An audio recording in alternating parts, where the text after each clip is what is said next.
성부와 성자와 성령의 이름으로 아멘. 예수님과 어머니 하나 되신 성심을 통해 아버지의 뜻 안에서 기도드립니다. 사랑할 하느님 아버지, 저희가 듣겠습니다. 말씀하여 주시옵소서. 또한 아버지, 저희들이 일계명을 완성할 수 있는 은총으로 축복하여 주시옵소서. 그저 부족하고 역겹고 죄악으로 가득하며 아버지께 모욕과 수치만을 드릴 것밖에 없는 저급한 인성의 이 굴레에서, 이 프레임에서 완전히 탈출하여 영혼의 주인으로 살 수 있는 은총으로 저희들을 축복하여 주시옵소서. 오로지 희망과 기쁨과 그리고 목표에는 예수님과 어머니께서 사셨던 그 정신세계밖에는 어떤 희망도 저희들의 목표도 갈망도 되지 못한다는 사실을 아버지께 고백드리며 두 분의 가르침과 정신과 모범의 용해되기를 갈망하오니 사랑할 아버지 그 은총으로 저희들을 축복하여 주시옵소서. 이 모든 기도 우리 주 예수 그리스도의 이름으로 기도드리나이다. 아멘. 성부와 성자와 성령의 이름으로 아멘. 안녕하십니까? 하나님의 뜻 성교의 피아수녀입니다. 오늘도 여러분들과 함께 성경 말씀 안에 담겨져 있는 신적인 질서, 아버지의 다스림의 원리에 대해 여러분들과 함께 학습해 보도록 하겠습니다. 2021년 9월 22일 연중 제25주간 수요일입니다. 제1독서 에즈라기 9장 5절에서 9절까지 말씀입니다. 저녁 제사 때에 나 에즈라는 단식을 그치고 일어나서 의복과 겉옷은 찢어진 채 무릎을 꿇고 두 손을 펼쳐 주 나의 하느님께 말씀드렸다. 저의 하느님, 너무나 부끄럽고 수치스러워서 저의 하느님 주님께 제 얼굴을 들 수가 없습니다. 저희 죄악은 머리 위로 불어났고 저희 잘못은 하늘까지 커졌습니다. 저희 조상 때부터 이날까지 저희는 큰 잘못을 저지르며 살아왔습니다. 그리고 저희의 죄악 때문에 오늘 이처럼 임금들과 사제들과 더불어 저희가 여러 나라 임금들과 칼에 넘겨지고 포로살이와 약탈과 부끄러운 일을 당하도록 넘겨지고 말았습니다. 그러나 이제 잠깐이나마 주 하느님께서 은혜를 내리시어 저희에게 생존자를 남겨주시고 주님의 거룩한 곳에 저희를 위하여 터전을 마련해 주셨습니다. 하느님께서는 저희 눈을 비추시고 종살이하는 저희를 조금이나마 되살려 주셨습니다. 정녕 저희는 종입니다. 그러나 하느님께서는 종살이하는 저희를 버려두지 않으시고 페르시아 임금들 앞에서 저희에게 자애를 베푸시어 저희를 되살리셔서 하느님의 집을 다시 세우고 그 폐허를 일으키도록 해주셨고 유다와 예루살렘에 다시 성벽을 쌓게 해주셨습니다. 주님의 말씀입니다. 하느님 감사합니다.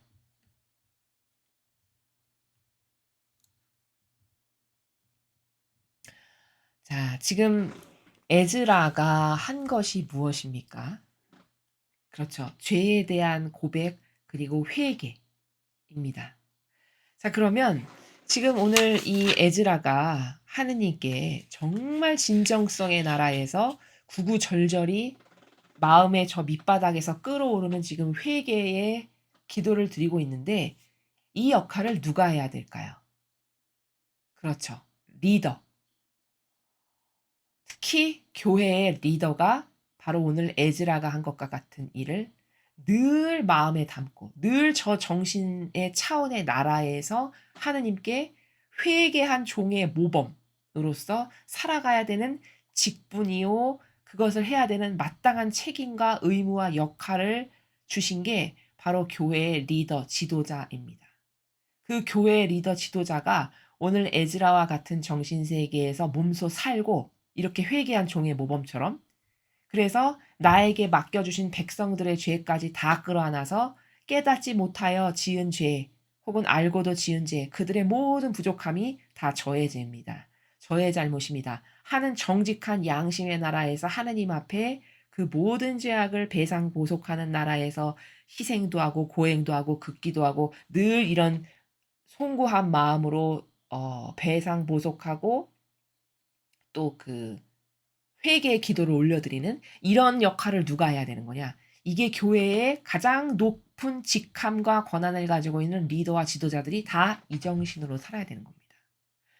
여러분 세상도요. 대통령이라고 하는 나라의 전체를 총괄 책임자라고 할 수 있죠. 그런 직분과 직함을 국민이 허락해서 선출된 사람이잖아요. 그 대통령도 이런 정신세계에서 산다. 하나님 앞에. 이 모든 국민 저에게 맡겨주시고 보내주신 이들이 잘못한 것 제가 오늘도 회개하고 뉘우칩니다. 그리고 이들이 잘 살 수 있도록 저를 도와주시고 저를 통해서 아버지 이들을 다스리시고 통치하시고 군림하세요. 이런 자세의 정신세계의 차원의 나라에서 대통령이 산다. 그 나라 못 살 수가 없습니다. 부국 강병해지지 않을 수가 없습니다. 리더는 무엇하는 사람이냐? 떵떵거리며 모든 권한은 다 내 거, 좋은 거 내 거, 돈 풍요도 내 거, 못도 내 거, 존경도 내 거, 사랑도 내 거, 다 내 거.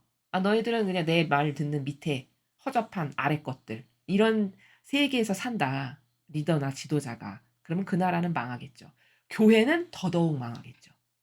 세상도 그런 리더를 뽑았으면 그것보다 더 불행한 나라는 없는 거고 하물며 세상도 그런데 교회가 만약에 그런 리더가 지도자의 자리에 앉았다. 그럼 그 교회는 볼 것도 없이 망한 겁니다. 왜? 예수님은 절대 그런 나라에서 안 사셨거든요.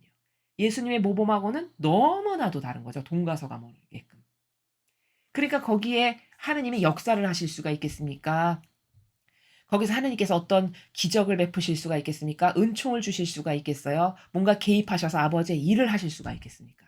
올바로 반영을 하지를 않는데 개입하실 수 자체가 없는 거죠. 그러니까 망한 거라는 겁니다.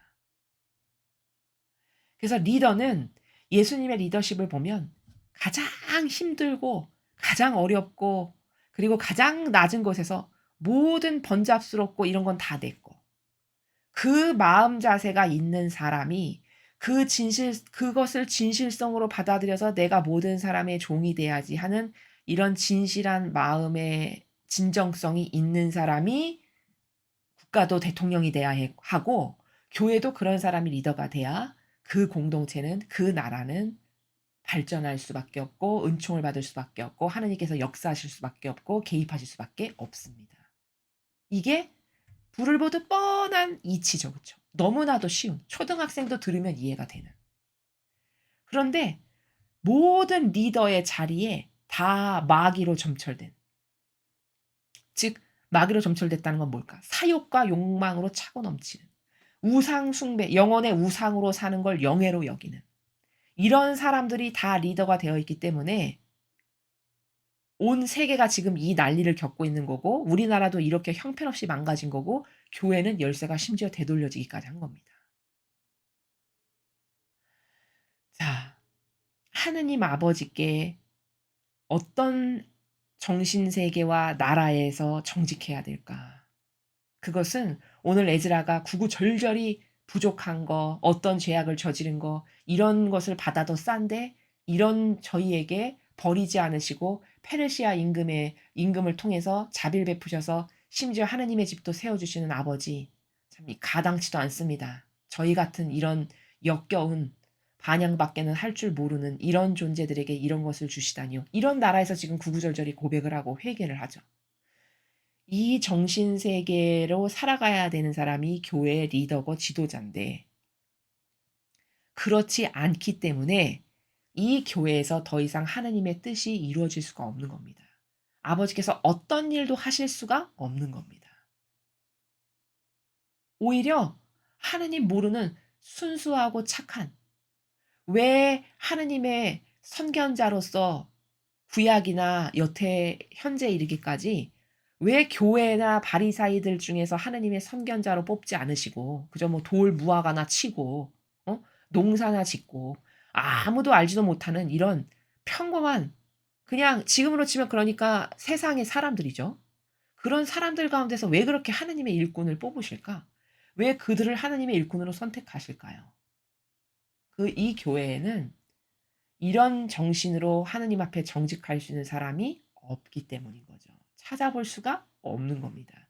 오히려 역겹기 그지없는 거죠. 겉과 속이 다른 위선자로서 착한 척, 안 그런 척, 하느님께 잘해드리는 척.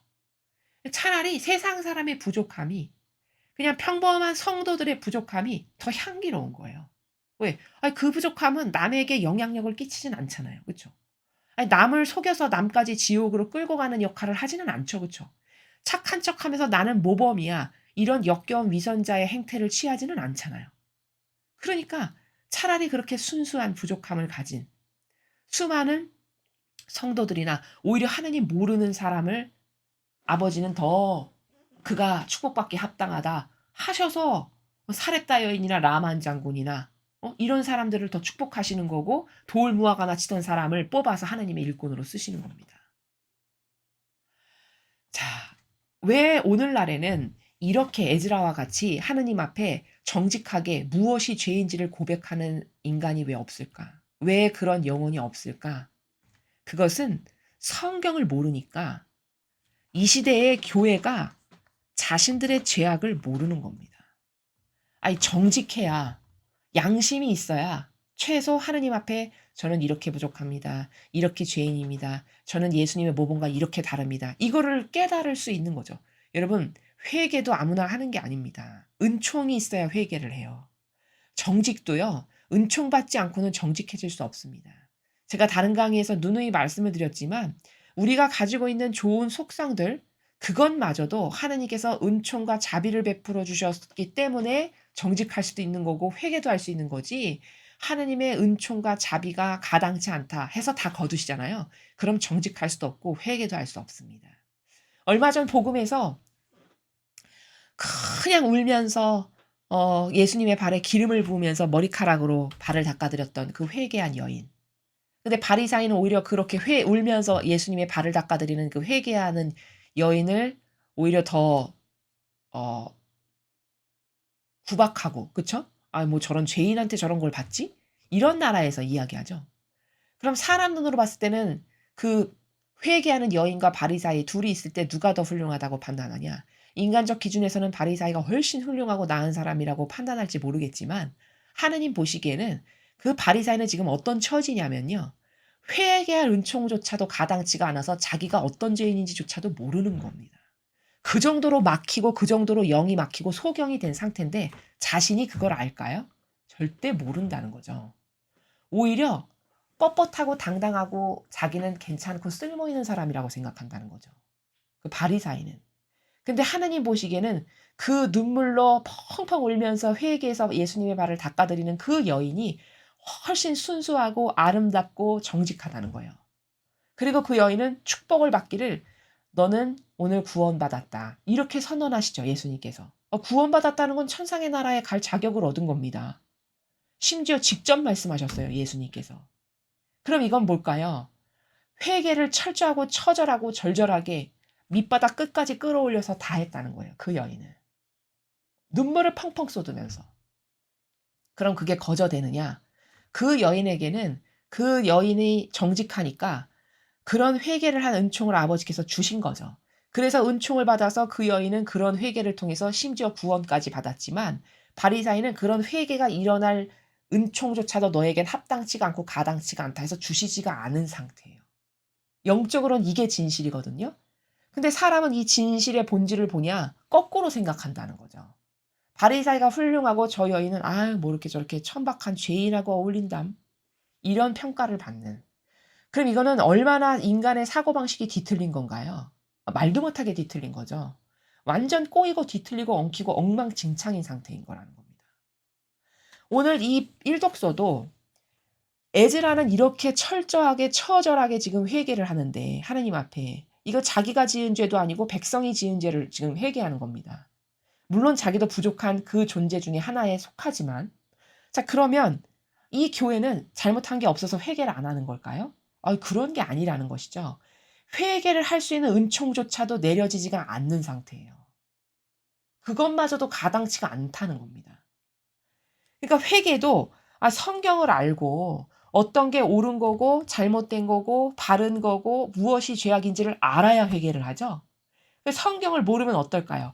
진실을 모르고 진리를 모르면 나는 오히려 뻔뻔하게 괜찮은 사람이라고 착각하게 된다는 거죠. 그러니까 성경도 모르고 진리도 모르고 진실도 모르니까 이 시대 이교도의 교회가 자신들의 죄악을 몰라서 회개를 못하는 거예요. 그러면 영적으로는 지금 어느 정도의 상태냐? 회개도 일어날 은총도 주시지 않을 만큼이라는 겁니다. 무서운 겁니다, 사실은. 또 이스라엘 백성들을 한번 보면요. 그 당시에 이스라엘 백성들이 이 당시 이스라엘 백성이 자신들이 율법학자 바리사이가 뱀인데 완전 마귀 세력인데 그 마귀 세력 뱀에게 속고 있다는 걸 알았을까요? 전혀 몰랐습니다. 전혀 몰랐으니까 끝까지 동조하고 협력하고 하나 됐죠. 그렇죠? 그래서 결국에는 이스라엘이 패망하고 망했죠. 그러했듯이 이 시대에 이교도의 교회에 맹종하는 사람들 지금 자신의 영혼의 처지가 어떤 거냐? 자신이 뱀의 세력에게 속고 있지만 깨닫지를 못하니까 이스라엘 백성이 패망으로 가는 길을 자신도 똑같이 걸어가고 있다는 이 진실, 이게 진실인데 성경의 근거에서 팩트로 입증하는 진실인데 이 진실을 깨달을 수가 있냐? 현 시대에 이교도의 뱀의 세력에 하나 된 사람들이 깨달을 수가 없다는 겁니다. 그러면 이건 뭐냐면 그것을 깨닫는 것도요. 그 프레임에서 나오는 것도 은총이 있어야 나올 수가 있는 거거든요. 마치 그 여인이 눈물로 예수님의 발을 닦아드리며 회개할 수 있는 건 은총을 받았기 때문에 가능하듯이. 그럼 무서운 진실은 뭐냐? 아직도 이교도의 교회의 실체를 모르고 거기에 협력하고 동조되고 하나 되어 있다면 자신이 과거 이스라엘 백성이 그 바리살보학자 뱀에게 속아서 패망했듯이 나도 그런 길을 지금 걸어가고 있는데 그 자신이 아냐. 자신이 모른다는 이 무서운 진실입니다.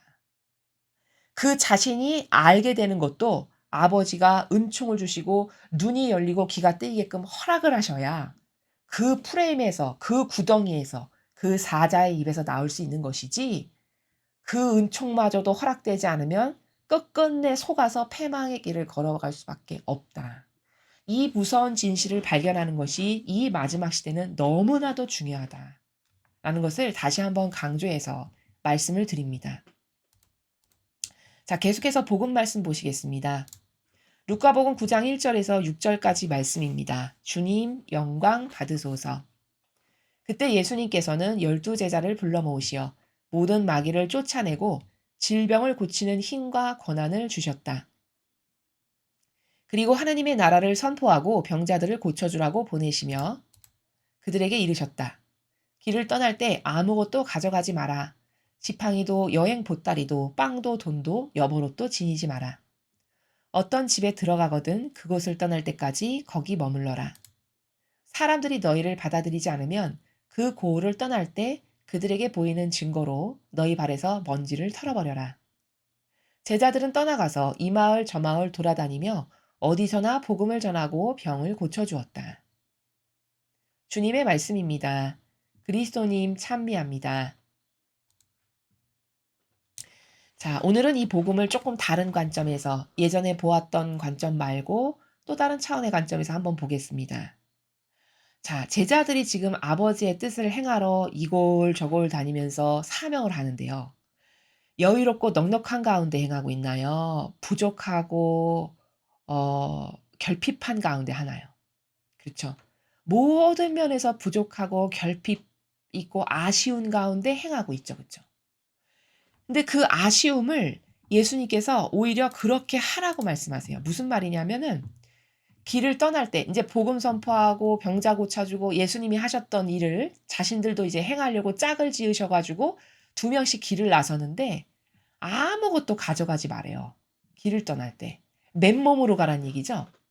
지팡이도 여행 보따리도 빵도 돈도 여벌옷도 아무것도 지니지 말래요. 이 정도면 거의 맨몸으로 가는 수준입니다. 그쵸? 그러면 남에게 신세를 질 수밖에 없고 아쉬운 소리를 할 수밖에 없고 모든 것에서 궁핍하고 결핍이 있는 가운데 아버지 뜻을 행하라는 거죠. 예수님의 지침은.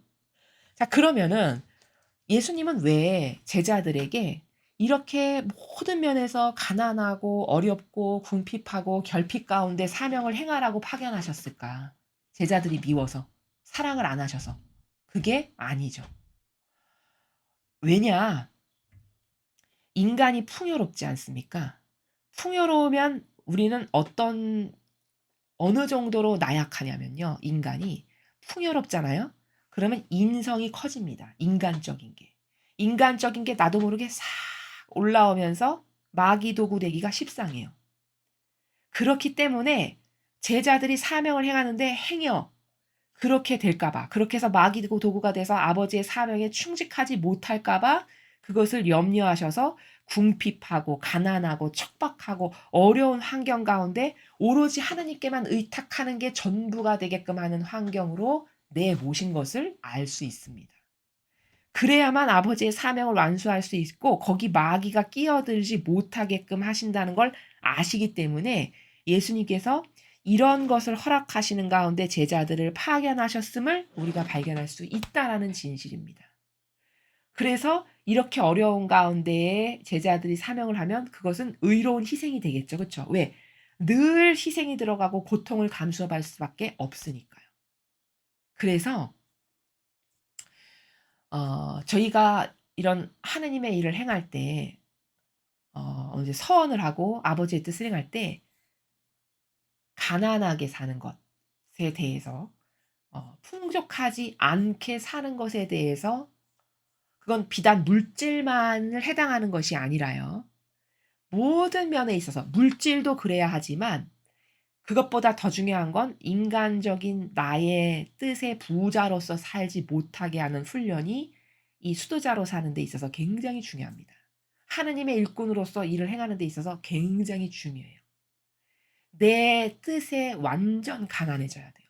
완전히 바닥을 드러내야 됩니다. 내 뜻이라는 것에 있어서. 그 정도로 내 뜻을 따르지 않는 것에 있어서 완전히 가난해져야 되고 물질적인 것도 최소한의 것만을 취하는 것을 예수님께서도 이 사명을 행하실 때 어떻게 하셨는가를 보면은 먹지 않으면 죽잖아요. 그러니까 먹을 수밖에 없죠. 그렇죠?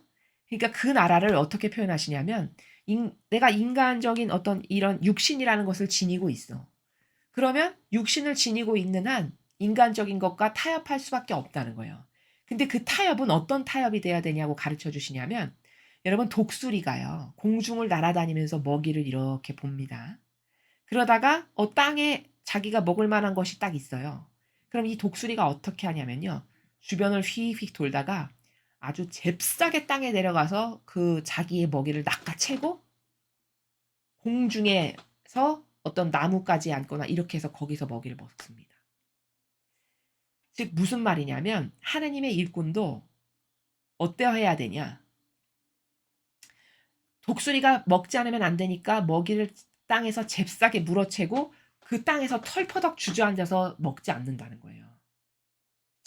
하늘 그 공중에 가져가서 자기 어떤 아지트에 가서 먹는다는 거거든요. 그러하듯이 하느님의 일꾼도 우리가 어떤 최소한의 것을 이렇게 취할 수밖에 없는 인간이라는 어떤 한계성이 있잖아요. 그러니까 그 한계성을 타협을 할 때 최소한의 것만을 타협하시고 그 이후의 것들은 취하지 않으시는 나라에서 살았다라고 예수님께서 말씀을 하세요. 그게 바로 독수리처럼 공중을 날아다니다가 먹이가 있으면 재빨리 채워서 가져가서 먹을 것이지 그 땅바닥에 털푸덕하니 다 풀어헤쳐서 앉아가지고 그걸 다 먹을 때까지 이러한 자세에서 사명을 행하는 거는 맞지 않다는 겁니다. 그러한 나라에서 제자로서 살아간다는 것은 맞지 않다는 거예요. 그러면서 예수님께서도 자신을 말씀하시기를 최소한의 것만을 타협하고 그 모든 것은 다 거룩하게 무관심하시는 이런 나라에서 사셨다라고 가르쳐 주시거든요. 오늘 제자들에게도 그 모범을 지금 살라고 가르쳐 주시고 그 규칙을 주시는 거죠. 이러해야 한다고. 그러면 그런 이유는 왜냐? 인간적인 것은 금방 마귀가 조금만 넉넉해지고 조금만 풍요해지면 금방 마귀가 타고 들어와서 거기서 어떤 안락을 취하게 하고 어떤 퍼져서 안위를 취하게 하고 형태를 잡게 합니다. 인간적이라는 건 그래요. 그렇기 때문에 그것을 너무 잘 아시니까 아무것도 인간적인 것에 의탁하지 못하게끔 거의 거지처럼 반거지처럼 그저 최소한의 것만 취하고 그러면 어떤 상태가 되냐면 이 제자들의 영적 상태는 그저 죽으나 사나 하느님밖에는 매달릴 게 없는 하느님 도와주세요. 하느님 주님 도와주십시오. 주님 도와주십시오. 이것밖에는 할 수가 없겠죠. 자신들의 처지가. 뭐 의탁할 게 아무것도 없으니까. 잡을 게. 그러면 더 하나님께만 의탁하고 고통과 다가오는 희생과 역경을 이겨낼 수밖에 없고 처한 환경이. 그러면 이 제자들이 하는 건 늘 아버지께만 의탁되어 있고 모든 닥치는 역경, 환난, 고통, 십자가는 극복할 수밖에 없고 그러면 의로운 희생으로 자동적으로 살 수밖에 없죠. 그 여건과 환경을 지금 만드시는 거라는 거죠. 그래서 하나님의 일꾼이다. 그러면 이 정도로 인간적인 것하고 거리를 멀리하고 이 정도로 인간적인 것을 배척해야 된다라는 게 예수님의 방침이시고 예수님의 가르침이세요. 그래야 마귀 도구가 되지 않을 테니까. 여러분, 이계도의 교회가 왜 마귀 도구가 돼서 이 정도로 변질됐을까요? 돈이 많으니까, 풍요가 넘치니까, 신자분들께서 가져다 주시는 것이 거저 먹고 누리고 받는 것이 너무나도 차고 넘치니까 그 안에서 마귀 도구 되기가 얼마나 쉽겠습니까? 예수님은 이렇게 거의 맨몸으로 가라고 하시는데 이 정도로 경계를 해야도 될까 말까 한데 우리의 나약한 인성의 이 본성이라는 것이 예수님이 말씀하시는 이 지침대로 살아도 마귀 도구가 될까 봐 늘 경각심을 갖고 두려워해야 되는데 우리의 한계성이 근데 그 정도로 모든 것이 다 내 거고 우상 숭배받고 영혼의 우상으로 살면서 다 좋은 것은 내 거라고 사는 그런 여유자작한 환경에서 산다면 마귀 도구 되지 말라고 해도 마귀 도구 되기가 너무 쉬운 거죠. 그것이 변질되게 하는 다양한 이유 중에 하나입니다. 거기서 이제는 완전히 입지를 다지고 굳혀서 왕처럼 사는 게 하나도 이상하지가 않은. 그게 당연히 내 거, 내 자리. 당연히 내 위치가 거기 아닌가? 이 정도로까지 변질이 된 겁니다. 이걸 어떻게 되돌릴 수 있을까요? 이 정도로. 이렇게 철저하게 배제해야 되는 이 나라로 살아가야 되는데 이 나라로 그 부유한 것을 다시 되돌릴 수가 있을까? 그래서 회개하게 하고 뉘우치게끔 아버지는 수천 년을 기회를 주셨지만 도저히 불가능하다고 여기셔서 이제 다 거두신 겁니다. 자, 그래서 인간적이라는 게 얼마나 무서웠냐. 왜 제자들을 저렇게 사지로 내모시는 것처럼 저렇게 하셨을까? 예수님이 사랑이 그토록 많으신데 그건 순전히 제자들을 보호하시기 위한 거예요. 영적으로. 영적으로 자칫 잘못하면 바리사 율법학자처럼 마귀도구 되는 건 순식간이라는 걸 그리고 인간이 얼마나 나약한 존재라는 걸 예수님께서 얼마나 잘 아시겠어요.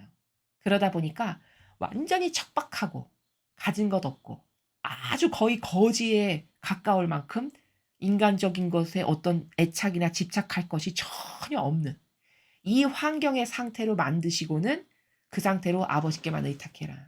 아버지가 너의 유일한 희망이고 목숨이고 생명줄이고 전부니까.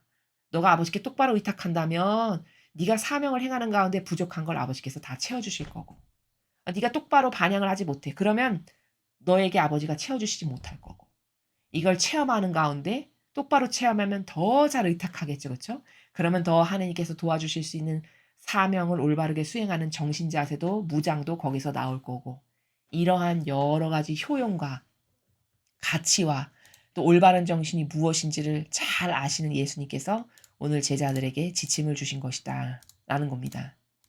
그리고 에즈라기를 통해서 우리가 봐야 될 것은 교회 리더다, 지도자다. 그러면 에즈라가 오늘 고백한 것처럼 철저한 회개한 종의 모범으로 살아야 된다. 이렇게 철저한 회개한 종의 모범으로 살지 못하는 것은 진리를 모르고 성경도 모르고 그러다 보니 자신이 얼마나 사악하고 역겨운 마귀로 변질되어 있는지는 절대 깨닫지를 못해서 오늘날 이 지경의 교회가 됐는데도 괜찮은 존재?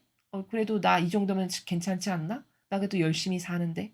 나 그래도 이 정도면 쓸만한 것을 하고 있는데 라는 착각 속에 살게끔 마귀가 그 프레임에 가둬가지고 그 프레임에서 나오지 못하는 한 영원히 착각 속에 살다가 과거 바리새나 율법학자나 이스라엘이 망한 것처럼 망하는 길로 나도 똑같은 전철을 밟아가고 있지만 아버지의 은총 없이는 절대 그 프레임에서 나올 수가 없고 깨닫게 하시지 못하면 회개도 똑바로 할 수 없는 이렇게 비참한 처지 가운데 있는 게 인간이라는 존재의 한계성이다.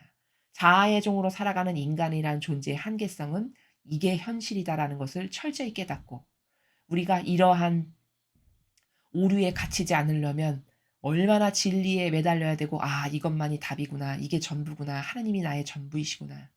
이 정신으로 그 끈을 놓지 않고 그 아버지의 진리, 이 아버지의 진실하신 나라, 여기에만 희망이 있음을 내 자신이 스스로 발견하고 자꾸 깨달아서 그 아버지께만 올인하고 하나 되고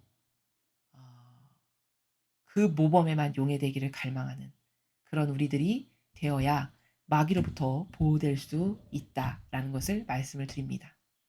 이상으로 2021년 9월 22일 연중제 25주간 수요일 복음 해설을 마치겠습니다. 감사합니다.